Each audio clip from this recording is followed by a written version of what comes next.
What's going on, guys? Welcome back to another episode of the Snobs Reviews, and this is going to be a bit of a longer one. Usually it's just me talking at you about the movie and what I thought about it. And today we have a very special guest, but we're going to get to that in just a sec. If you've never watched our reviews before, just know that they are spoiler reviews. So if you haven't had a chance to check out the movie, maybe go check it out. Come back, watch the review, and then get into it with us, because we don't just sit here and tell you what we think. We also tell you like all the things about the movie, the interpretations, what we came away with it, and things like that. So that way we can have that conversation. Join us in the comments and let us know what you think about it. I love whenever you talk about all the older movie reviews we do and the impact those movies had on you. So it's a lot of fun to be able to hear from you guys and stuff like that. So hit subscribe, hit that like button, and make sure you comment along with what you thought about Backrooms and your interpretations, because we'd love to talk about it. But today we are talking about exactly that, The Backrooms from 2026, directed by Kane Parsons, starring Chiwetel Ejiofor, Renat Reinsve, who you might have just seen from last year's Sentimental Values, which she was up for an Oscar, and of course Mark Duplass from Creep. Oh shit. And of course, Mark Duplass from the Creep series. They're all here. This is a fun one. Kane Parsons is actually the one who took the idea of the Backrooms and that lore that happened on the internet, where it got people really sparked, that one photo and the short paragraph of what the Backrooms are. And then he took it and he ran with it and made an entire sort of found footage Backrooms short films, this whole series that was put together that builds out the lore even more, and it's fantastic. I did not check those out before the movie came out. I've been making sure to go back and check them out as we're going, and I'm learning a lot. I really enjoy this series, and I'm glad Sturdy's here to talk about it with me, and we're going to get into it, but let us know, like I said, in the comments what you thought.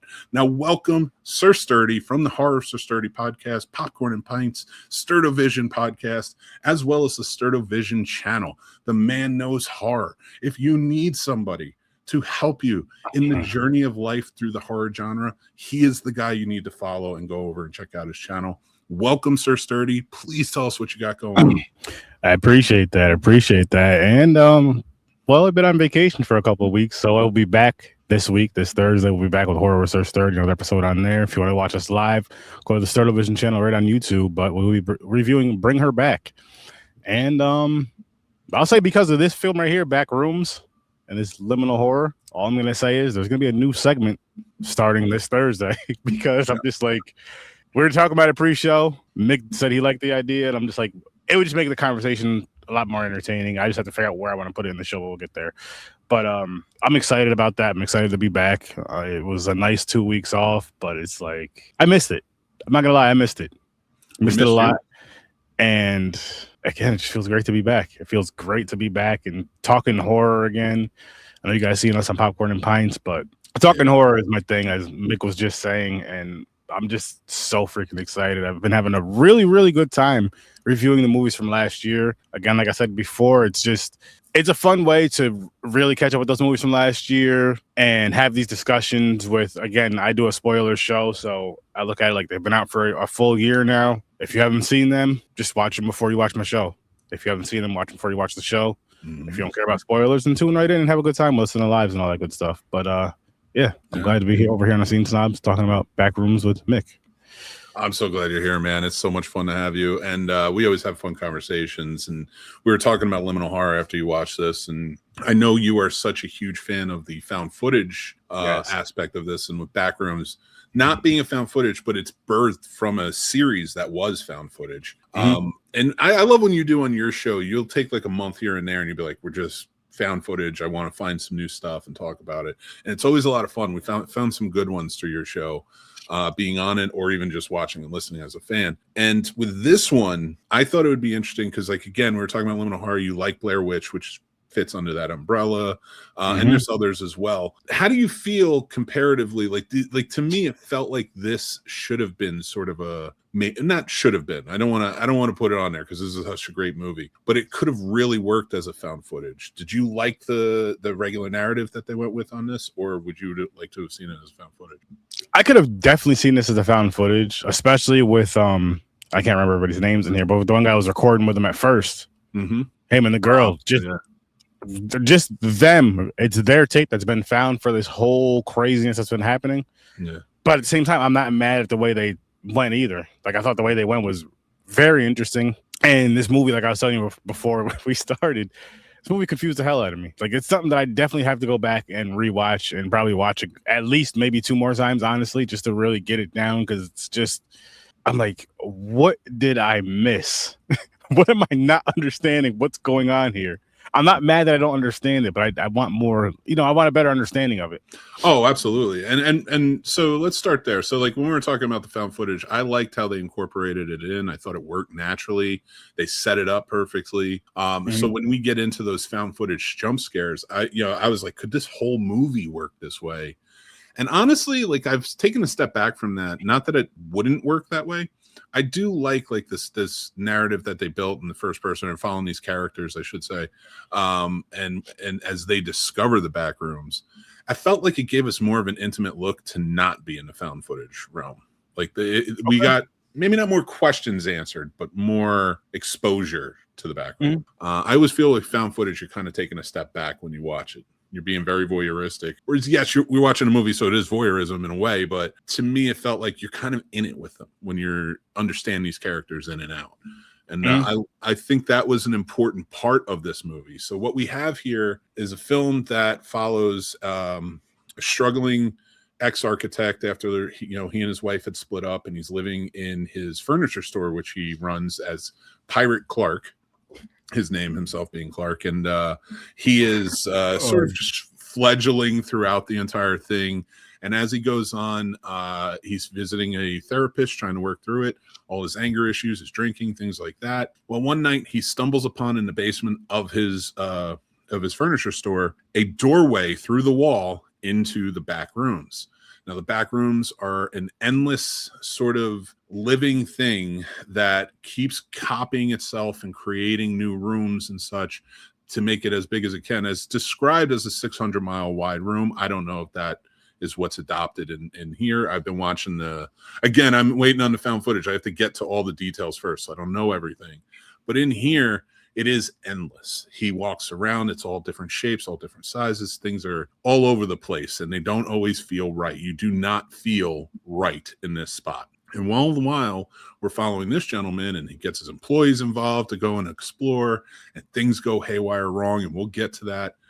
His therapist comes in, who has really been trying to work with him, and when she has some sort of trauma within her own past, stumbles upon the back rooms trying to look for him. And when she does, she finds him, and things go wild. And you do find out that there is a company that is at the helm of this, who knows about the back rooms, may have even created it themselves, and I have theories on that. It's called Async. Mark Duplass plays a scientist that sort of looks after the back rooms, goes into them, looks for things. And that company may be a little bit more sinister than they're letting on, and there's a lot of questions that they leave open for interpretation in this. But I think I've pulled away a satisfying story in my mind. I'd love to know what you guys think before so make sure again you comment. But Sturdy, before we get started into all the interpretations and theories and things like that, I want to talk about the characters first of all. What did you feel about these characters? I liked everybody in it. I thought they played well.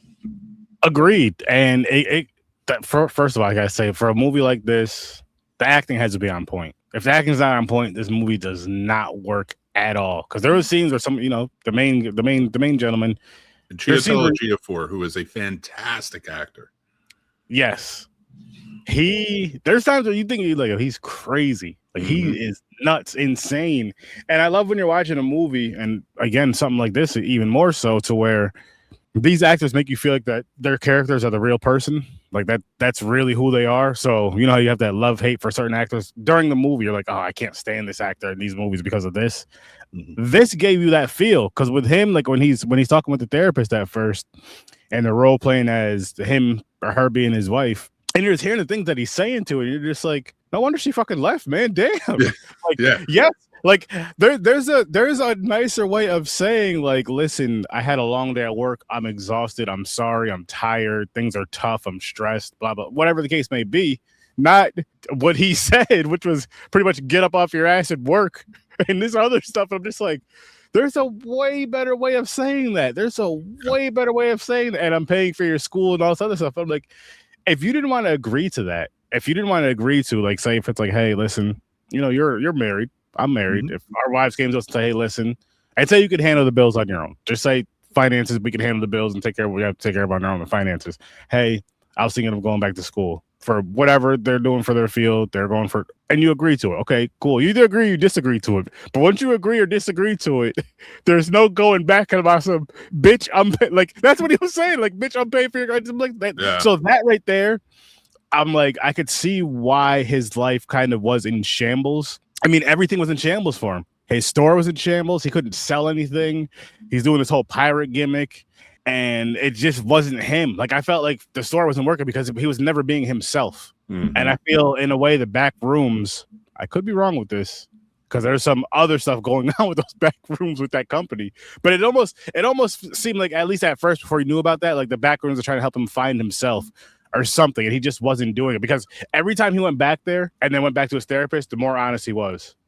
Again, I'll save it for the interpretations. I do agree with you to kind of touch on those points. I think that the back rooms was to kind of, I'm trying to not go too ahead of where I am, but I think the back rooms is, and to explain it later, scanning his mind. He's sleeping in the furniture store. The back rooms is clearly connected to the furniture store. So how long has it been like scanning his mind? And the reason I say that is because we see glimpses of things. We see the still lifes they talk about, the Pirate Clark entity that's in the back rooms eventually that we come across, and certain interactions and things that kind of work there. I took away from that personally that they've been scanning his mind. So like the still lives are memories, whereas the Pirate Clark, in my interpretation, is his trauma. And that's why he can move around and like he scares other other people, and he can attack and things like that. But I took that as like, because Async is an old MRI company, it's that now it's basically the Backrooms has become this MRI that's just living and creating constantly. If you see like certain rooms, like they sort of mirror where we're at. Like, remember that whole area where it was just like kind of like a square, but on the outside it looked like a reverse apartment building with like a big courtyard in it. Yeah. To me, that was the copy of the building they were building on Mary's mother's house. Yeah. Remember when she's visiting, and you saw the picture, and we see the sign down in the back room. So I'm seeing it as like whoever enters, the memories start getting built. Mm-hmm. Yes. And when we saw Clark, he's always drawing. He was an architect that failed at being an architect. He likes to think like he had to work, so like he couldn't be an architect. Clearly, it's his drinking, his anger, and all his issues. Yeah. But we go on to find out he doesn't want to give up. So that's why he's struggling so hard to be a member of society that connects. It's because he doesn't want to be. He doesn't want his wife back. He doesn't want all that. He wants to complain about it. And you know what's funny about that character, and what I enjoy about that character at the same time, is it's so realistic to where we both know people like that. And I'm not taking any shots. I'm just saying we both know people like that. We all know people like that in this world, to where for whatever reason they just cannot get out of their own way. Like, you could lead them to a wide open door, and somehow they're still going to trip over their own feet and hit their face on the door on the way out when the door is open, and just keep getting in their own way, but blaming it on somebody else. Well, if you didn't do it, what the fuck if I didn't do what? If you start taking responsibility for your actions, you'd be in a lot better place. Think about that. Yeah, and I think that's what he's building on. He's building on these things. He's always racing, it seems, in his own mind, and he's always anxious. Like, you always see him like very anxious and like short with people, short-tempered, and I don't think it's just the drinking that led to this. I think he has severe traumatic issues that we didn't get into. And the reason I play into that is because I think the Captain Clark, or the Pirate Clark entity that's in the back rooms, definitely like alludes to that. And like, we'll get to there when we do. But you were talking about when Mary and he are talking in their therapy session. That's perfectly juxtaposed later when they're in Clark's kitchen, which I thought was interesting. Because that's the story that they're role playing. He was in the kitchen and he broke a glass, and the wife was came in, and he made it look like the wife was complaining to him. Like, oh, you broke another one, you're drunk. She's standing in the corner cowering. The still life version of her is memory. So like, if the back rooms is your honesty, like, because it only scans your mind, it's not what you tell it, it's what it sees. It doesn't do it. And the beauty of it is, like, when we see the layers, because that's what an MRI does, right? It scans our bodies or minds and stuff in layers and then puts everything together. that's what I felt it was doing. As the layers go on, you see like the house and it's regular, and then you go to the next one, it's a little different. Then the chair is sunken into the ground, or this. I think the more layers that it takes pictures of in the natural way that an MRI would, it's creating these rooms and these things that are just off. And I think that's what's creating, your mind can't deal with it. Your mind is fracturing because you're not remembering all the memories right. Or, by not remembering them all right, but you're remembering them exactly as you do. The Backrooms can't put them together like you can. That's why I think you can interact. So I love all the characters that they did. He brings in, I think it's Bobby or Robbie or something, and his other, I think I had her name. I love her work on Kat, Lakita Maxwell. She played Kat in the movie, his employee. She's on a great show called Shrinking, does an amazing job. I really liked her in this. Everybody did a good job. When he pulls them in for their expedition, if you will, into the back rooms, they start to get attacked. And do you know what they get attacked by? Because I didn't pull away from, I just figured that I figured if the back rooms is scanning Clark's mind and creating all of these things, it's almost looking at anyone who shows up in it as foreign entities. That's what I took away from it. And so like it starts to attack them. Oh, that's why Clark walks away not dead. Like it didn't attack Clark at all. So I'm wondering if or maybe it could be Pirate Clark, the entity that's in there that attacks him and whatnot, as he's forming and things like that. But so you get through it, they get killed. His and I love how they played it off, that they go missing. They have the missing posters in there and everything, because these memories exist, and as you go in, you start realizing it. And I think those are Mary's memories, the missing posters. I don't think Clark left. I don't think he really left since they went missing. I think he found the place he wanted to stay, and the longer he stayed in there, the more they could scan his mind. And that's when you started to see more still life show up. That's when you started to see Pirate Clark become Pirate Clark and things like that. So I think once you get to that point, you have Clark kind of show up, or Clark's in there. Maybe he goes out into the store and calls her and says, I'm never coming back. Don't worry about it. I took that as like he's telling her I'm done, and he's staying in the back rooms. Okay. And that's when we get a glimpse of Mary. And I realize I'm broad strokes going over this, everybody. So like if you do get a chance to see it, and we're happy to touch down on anything, but we will get more in depth of things. But Mary, of course, we get a glimpse back to when she was a child, living in this house with her mother, who's I think with schizophrenia, has everything boarded up, says we can't go outside. She's surrounded by moldy food, dust, just disgusting everywhere. And then like they bust down her house, and then all of a sudden we snap back to present days, or in the 90s when this takes place. And Mary's older now, kind of remembering those things, the house being broken down. Then her mother was put in a mental hospital, and she had to deal with that. A lot of people are associating that Mary's mother might have been in the back rooms and gone crazy. I think that was a way for us to see why Mary got into psychology or psychiatry or whatever, she's a doctor, why she got into it, why she wants to help people.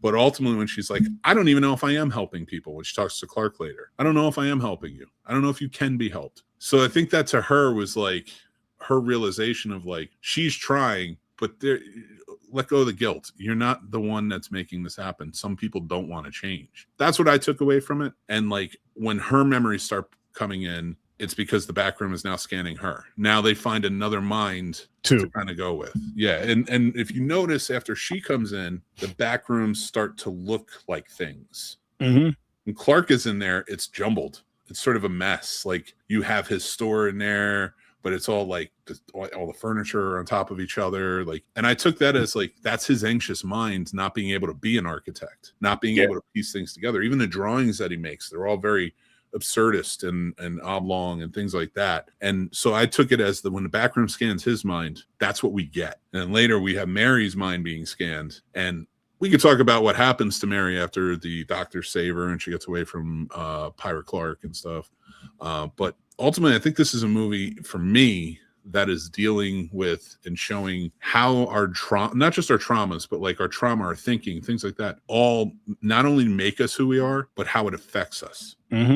So I figured what we could do now that, we kind of went over everything, because at the end, we do see, she talks to Mark Duplass's character, the scientist, and we don't know what happens to her. Then we start seeing glimpses of Mary's memories in the back rooms and all these different things that were built off of her memories. And then you have a Mary still life just sitting at the table like she was when she was being interrogated.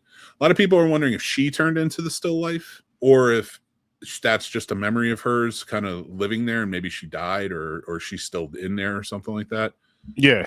I interpret it as she's either out or died. Out or died. Okay. Because the still life is there, so it must have created a memory in her, about her. But it wasn't. Yes. It wasn't an entity like Clark's. You know what I mean? I took that as she's probably doesn't have all that same trauma. Like she deals with her trauma, is what I'm saying. That I would say that, and she doesn't spend as much time as he does in those back, because you got to remember he lives there. Like not only does that his job, like that's his everything, and he barely leaves that place. He leaves it to go to therapy. Like it shows him leaving to go to therapy and stuff. And obviously he has to leave to, do lifely things, but he's back there. And now that he finds these back rooms, that's all he's doing is that. So it's like, it's going to eventually be a part of him. Like you said, with the entity be him, his entity in there versus her. She goes there. When she go there twice, right? She only went there the once when she, or the one time. Yeah. When she finally finds him, when she's looking for him, when she gets the call that he's not coming back. And then, I subscribe to that. They never let her leave, because in the found footage there was another guy that never let him leave once he had the back room. So, and I don't think they would have added, to me, and again this is just my interpretation, but to me I thought they wouldn't have added that line when they what do you call it, when they say when she says to him, can I leave, and he's like, that's not up to me. Mm-hmm. And then with the still life there, I looked at it as either she could be like a prisoner there and that still life was created from her memory. Like maybe she's not there, but she's not home. You know what I mean? Yeah. So like she's still in proximity. It created a still life. And that's why she's sitting there sort of like looking bored, looking like she's a prisoner, sitting at that table. Or she could have died in the still life. That's all the still life has of memory of just sitting at that table. So there's a lot in this movie to kind of pull from and figure out. One of the big things about the trauma side for me was like the Pirate Clark scene where Clark and Mary are sitting across from each other at Clark's kitchen in his house in the back rooms. And if you notice, that looks like a kitchen. Now it's still off, like the window looks a little weird. Yeah, there's still lifes there that you're not really quite sure who the still lifes are. A lot of people put together that the bearded still life sitting at the table was the meter man. He wasn't. So we just don't know. That could have been a guy that Clark passed on the street. Mm-hmm. And I took that. That's why I figured like he started ripping into them and eating them, because he's like, they're edible. It's like marshmallow or whatever. And so like he started eating them and took away from to me, it was like that was just a passerby in his life that he created. Could have been her father. Who knows? It's just a memory. And because his mind is fractured, he doesn't remember. Well, we don't all remember everything perfectly anyway. But even his wife was like, you would remember your wife. You had a picture of her hanging up on your wall. Mm-hmm.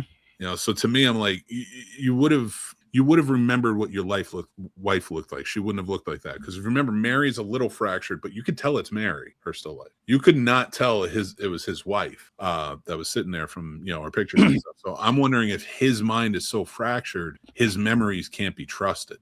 I feel that way. I feel that way, and not only that his memory can't be trusted, but it's also him still not taking the responsibility of everything that led up to where he is now is everyone else's fault. I feel that could be kind of a blockage in his mind. So he's still seeing things how he wants it to see. Even when his mind goes back, like, yes, you may be getting more from the story as far as like, what happened with him and his wife at the table and all that, when him and Mary are playing it out again. Well, not when they're role playing, but later when they're showing it again, when they're in his kitchen. Yeah. And he puts the wig on her and all that stuff, the hair on her and all that. And it's like, he's sitting there, he's telling the story, but he's still, I feel like, what we're seeing and what he's saying, he's not seeing what he's saying. You know what I mean? Like I feel like he's seeing it a completely different way, to where it's like, I agree. To where it's like, he comes home, she's just lazy, does nothing, absolutely nothing. Goes to school, yes, but maybe barely passing. It's just like whatever. And he just does everything, takes care of everything, to the point where she doesn't take care of the house. They set a third. I'm just saying whatever their agreement is, and she's not leading up to. That's the way he makes it seem. And it's not that at all. But at the same time, I took abusive from him. Yeah, very. Like, not just with words. Like, I took, like, he's probably, like, when she was cowering over by the sink, just the still life kind of sitting there, like, not saying, not that it would say anything, but not moving or anything. But then when you hear the footsteps of Pirate Clark, she hauls it and runs out. And what that's like, abuse is abuse. And like, you hear those footsteps, you get scared, you want to run or you want to hide, you want to do stuff. And I thought that was an interesting take, because once she starts running, it's like, what's coming? And then when he turns around, and he's now, by this point, to kind of jumping ahead, but he says to her when she screams at him, and is like, you're the problem. You think everyone else is the problem, but it's your whining. You don't accept any accountability for your actions or your words or anything else. And this is why your life sucks. It's you. You're not an architect because you don't act like an architect. You don't go out there and do the job. You're not a good, you don't have a wife because you're not a good husband. Nope. So when he finally accepts it and looks at her and he goes, maybe I don't want to change. I don't think I do. I looked at that as like, that's less fractured of a brain. And now he and Pirate Clark, the entity that's in there, which I took as, if you look at his face, the Pirate Clark face, a lot of people are laughing about it because it doesn't look scary. He looks worried. But that's all Clark does, is worry. He's always worried he's not good enough. He's always worried he's not going to do well enough. He's always worried his wife's not going to come back or this. And he's blaming everyone else. So like, I took that as like, that's his trauma and everything he did and all his mental anguish and stuff that he goes through. And so when he finally says, it's fine, we figured it out, we're good. What does he do? His trauma consumes him, which if you don't deal with your trauma, it's going to consume you. And I thought I didn't think it was heavy-handed either. I thought it was played well. And then now that he's the top entity, the Pirate Clark, he wants to kill Mary. He blames things. That trauma, that's how he deals with it. He blames things and he puts it on others. So now he's coming after Mary. And that whole chase though, he was a creepy looking puppet. It was at times, especially there was a part where she's like, I forgot what the heck she was hiding behind. But you see its face come like in between two walls. You're like, oh wow. Like, yes, it has a silly look to it, but it's like that. No, that's some creepy. Because at times, that creepier look or that scarier look can be that silly looking thing that's popping in your face versus like the whole scary looking thing you're expecting to be scary. Because you're not expecting that to look come in there like, oh shit, like, oh damn. Dude, they did so much with this one. Like Kane Parsons, I got to give him a lot of credit. As a kid, I mean, I think he's like 21 or 22 or something like that.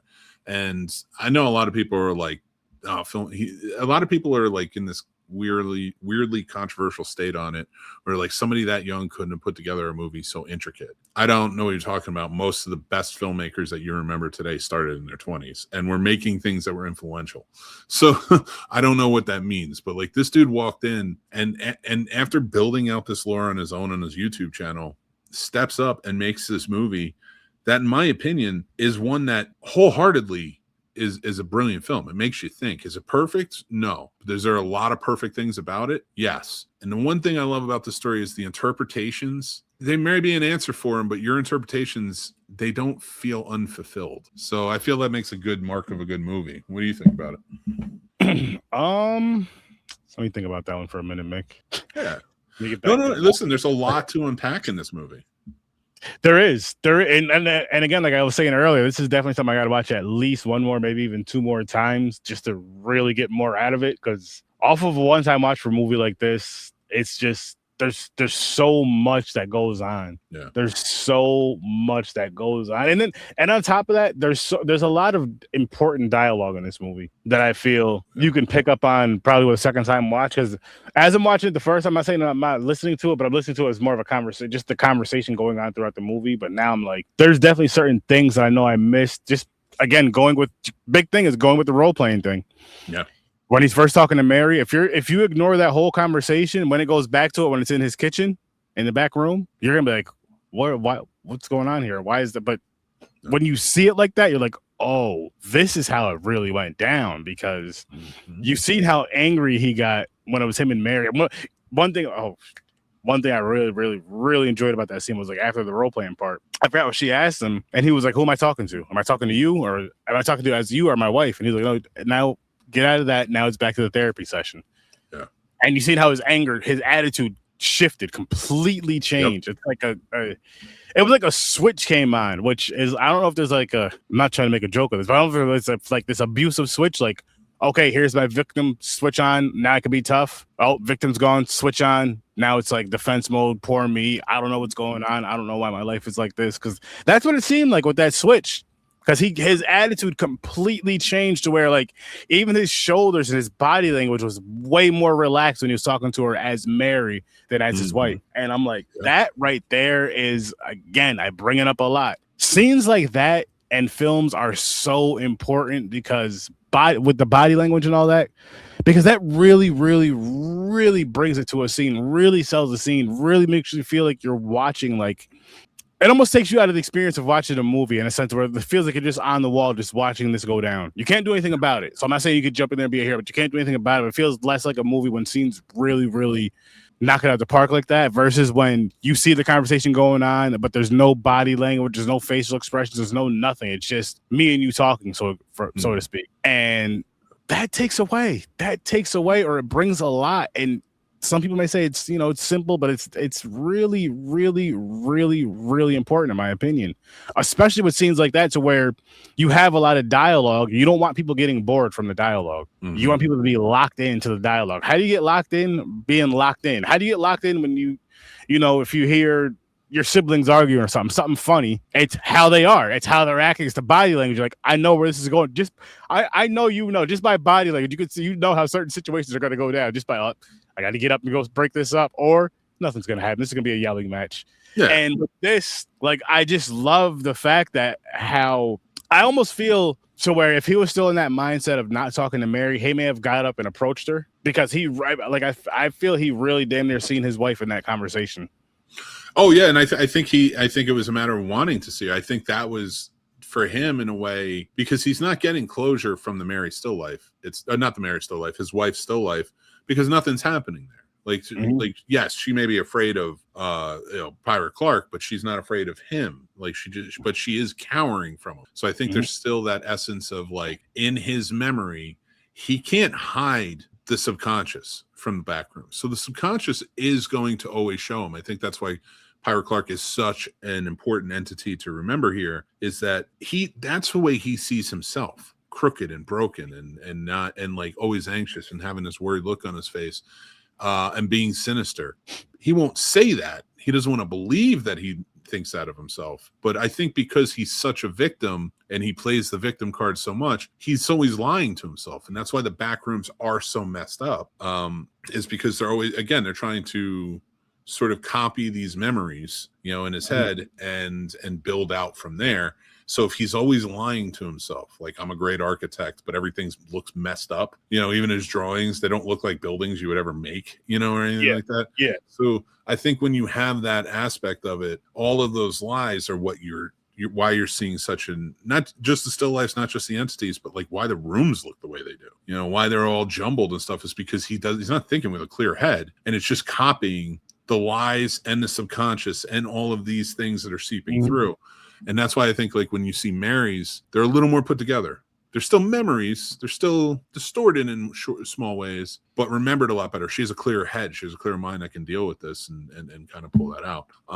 And I think seeing her mother, if there is a backrooms connection and we ever find that out, or I need to watch it again to see if I missed something. But like her mother and how she acted and keeping her in, like Mary learned to deal with her trauma. Clark never did. And that is ultimately why we got what we got. But then Mary deals with Clark's trauma. So like I thought it was kind of funny where it was like she dealt with her trauma, didn't have anything in there against her except Clark, who she's trying to help. And when she couldn't help him and everything, and his trauma consumed him, then it came for her. But she was smart enough to get away. She was smart, clear-minded, smart enough, knew how to deal with it. And she took that piece. Remember, she took that one piece and like made him bleed. She took that piece that was a form of her trauma, her last bit of it, and used it to save herself. So a lot of layers in this one. And I'm not using it as a pun, I promise, but a lot of layers to this one I just thought really worked on so many levels. Do you see this as a movie that, not that it's not deserving, but should have a sequel? Should we keep building on the lore of this? Honestly, I would say yes, because I'll go back to pre-show. We were talking about, again, with Liminal Horror, and we brought up Cube and different movies. Yes, but just they did quite a few of those, and maybe they overdid it, maybe they didn't. That's not the point. But I do feel just having a couple more to kind of tell the story more, to kind of get a better understanding of the back rooms, get a better understanding of the cube in that sense. So yeah, to get a better understanding of the back rooms and kind of see where it goes, or maybe even where it started. You know, it could be an interesting, like if you not maybe anthology, but you do take the idea of like if it is scanning the person is in their's mind or people's minds who are in there, because we did see Bobby and Kat had their mind scanned too. Like we see Bobby's apartment, you know, and stuff like that. And I think the reason you can make out all of those, like the row, because like we see Clark walk down a row of houses to Bobby's house to get him in the real world. And then we see her run down the street, and there's all those houses that look just like the outside of where Bobby's houses were. A little more put together, a little bit nicer. I took that as that's probably one of Bobby's memories that was scanned and put there. You know, mixed.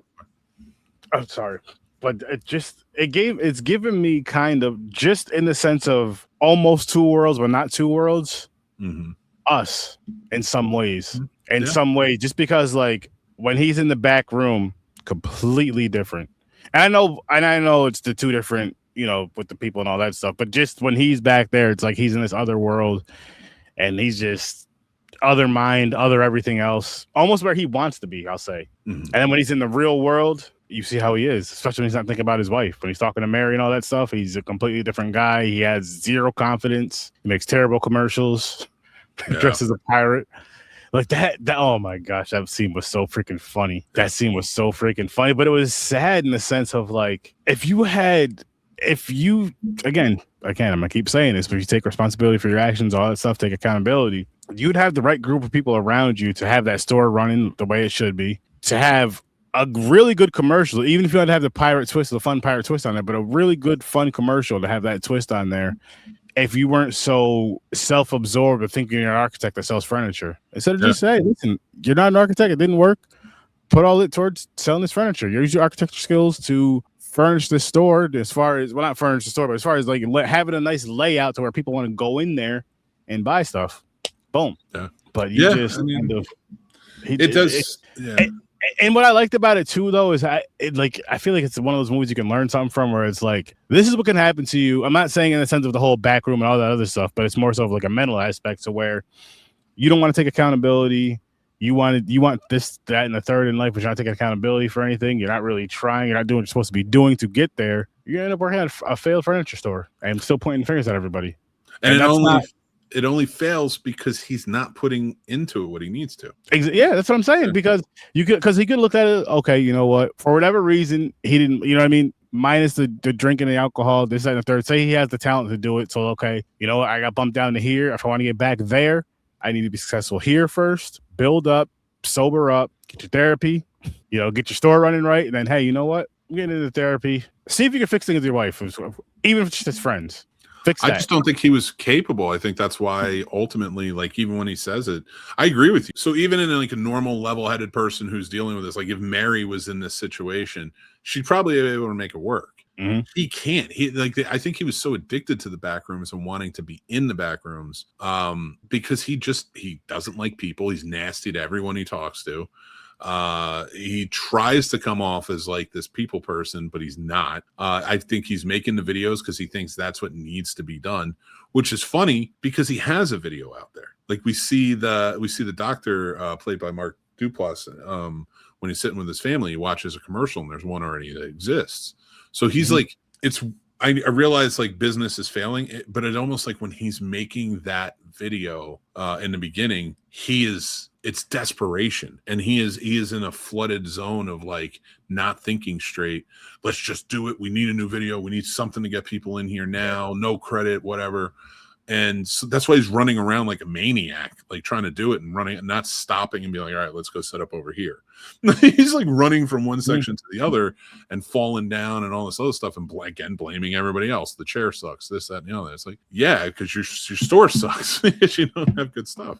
So my takeaway with him was like, once he found the back rooms, he found this thing where he could be an architect in his mind, even though they're creating, he can like use his memories will create it. So like whatever he thinks of is going to be scanned and created. So like to him, he's like, I'm automatically an architect. So I think that brings in like the conversation of AI. Oh, You know, like this guy who doesn't really have a creative side to him steps in. And we were just having this conversation the other day when we were talking about thumbnails and things like that. You know, and I think he's a guy who like maybe doesn't have that visual acuity, that talent to like come out of something out of nowhere. I'm similar. I don't have that brain that can do that. Like I can piece things together. You know, I can edit things. I can make creative choices, and I can write things. But Yeah. like I couldn't create a building.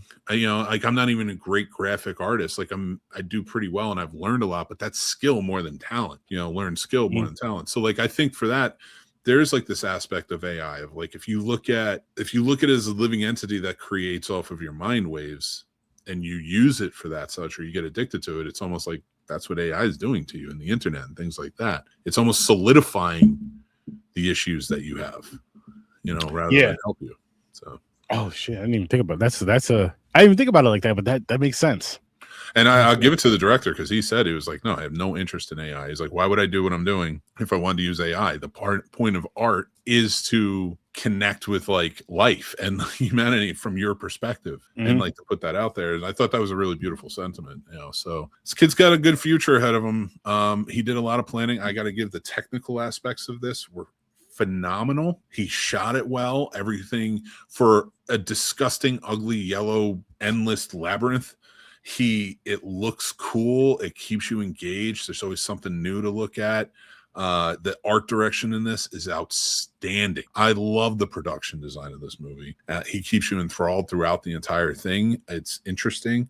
I really like, for me, this is a 4 out of 5 movie. What you got for me? What's your rating? As of right now, I'm with you there with a 4 out of 5. Like I was saying earlier, I still have to see this again to really, really, really just get a better understanding of it. It's because again, it's just one of those movies to where, and I think that's a good thing to where it's like, I got to go back and watch this again. I may have missed one or two things. I think it's a great thing because it makes you want to go back. It gives you a great reason to go back because one, you enjoyed it, and then two, it's like, I enjoyed this movie so much, but I think I may have missed one or two things, whether it be in conversation or visually or whatever the case may be. And I want to go back and figure out what I missed. But as of right now, definitely a 4. And people should check this out. People should definitely check this movie out. 100% agree. And before we get to final thoughts, I know you'll be doing this one on your show too, so make sure to go check that out though. But I guarantee that'll end up being like more of a part 2 because we'll both have seen it again. And get in deep with it over on your show. So make sure you follow Horror with Sir Sturdy podcast, but over on the Sturdovision channel. But final thoughts. What's before I give mine? What's some of your final thoughts on this movie and takeaways? Was it an effective horror movie to start? I do think it was effective. I'm not gonna say it was like super scary, but I think it was an effective horror movie. I think this is also one of those type of films to where you have those friends that like a psychological type of thing, or may not be into horror but want to get into horror. I think this would be a great way to get them into horror because you get all that with this. I want to see more of this. I want to see some sequels of this. I would love to see some sequels of this, but not only that, I want to see more from this director in general. But I'm gonna be selfish. I'm gonna say in the horror realm, like I want to see more of these which I love. You're seeing a lot of these directors come up in the horror, but I want them to not only come there, but just stay there, make it their home, and just have an amazing career from it. Just an amazing career from it. I understand there's other genres that may pay more and all that stuff. I get that, but I love when you have those people that are just like locked into horror because they love it and they're great at it. So please stick around. Please stick around. Oh my God, yeah. This was an effective horror movie in my opinion too. I would put it more towards horror thriller rather than dealing with anything grotesque or anything that's going to really like turn you off. But it is such a spooky sort of look at so many things, and the way it's told, the way it's portrayed on camera and such, like you do feel uneasy whenever you're in the back rooms, and that's just great filmmaking to be able to convey that. And this was definitely a deep dive. That's why I'm glad we can get together and talk about it and stuff like that, and really like kind of share our feelings on it. And it's 4 out of 5, both of us. We did do a full review, an extra long review with our buddy Casey on Obsession. You can go check that out on the channel on our last podcast, or in our last podcast, I should say, if you want to listen. And tomorrow we're going to be doing a deep dive on our live show into He-Man and other children's cartoons from the 80s. That's going to be our topics on the channel, but you can check out the reviews as their own over on YouTube. I can't wait to get into that one. This was a fun one, and I can't wait to go over this one with you on your show when we get there too. Same here, man. I cannot wait. And I want to thank you so much for joining us today and having this conversation. I thought this would be a lot shorter, but we really got into it. But I want to thank you for being here again. Go follow my friend here, Sir Sturdy, over at Sturdovision channel. It's all linked down below. But Sturdy, got anything you want to say before we start getting out of here? Yeah, I'll say this. Listen, people, watch more horror movies. Seriously, watch more horror movies. I don't care if you watch them from the 60s, 70s, 80s, 90s, 2000s, all the way up till now. Just watch more horror. But do give some newer stuff a chance and dive deeper in the crates. Don't be scared to dive deeper in the crates. You're going to find some gems in there. I promise you. You're going to find some trash, but you find trash with the Hollywood ones too. So dive deeper in the crates. Never know what you're going to have fun with. That's for sure. There's stuff that you never even heard of that is fun, and I think you'll enjoy. For sure. And yes, absolutely, I love it. I would like to get you back for a full review on Scary Movie 6 if we get a chance, so look out for that. I want to start doing, we have full reviews of everything that's coming out, and I'll go over them with you. They're usually a little shorter, around 4 or 5 minutes, and we go into what I liked about it on all aspects. But we are going to do some more longer reviews where we really get into the nitty gritty of movies like this, Obsession. We're going to talk about He-Man, like I said. We want to talk about Scary Movie 6. So look out for our longer reviews over on the YouTube channel as well. Sturdy, thank you again for being here. Thank you guys for all watching and listening. I truly appreciate it. Guys, please give us a subscribe to the channel. We truly means a lot to us when you do that. And it helps us build us out into the algorithm. And share us with your friends. Let them know. If you listen to our podcast, then go ahead and please rate and review us and let us know what you think there. But comment along. Hit like. That helps us as well. But comment again. I want to hear what you guys have to say. I know I say it a lot, but I really do. And please follow us at the Scene Snobs all over social media, all over over on Letterboxd, Substack as well. We do written reviews of all these movies, so you can go check those out. They get way more in depth, and I like to really share my feelings on things when I get to write, and also we have a Patreon available. We do have a free tier. You can follow us, get all of our updates and things like that over there. But we also have paid tiers, which is, all of them help go back into the channel, building it out. And there's perks available for you as well. We have AMAs coming up once a month where you can go check us out and leave us questions. But we truly appreciate it. Until next time, everybody, I'm Mick Manhattan from the Scene Snobs, joined by the man, Sir Sturdy himself from Sturdovision channel. Thank you guys again. This has been our review of Backrooms. Let us know what you think. And until then, make sure you take care of yourselves. That's important. Be kind, rewind, and I'll talk to you soon. Take care. Peace.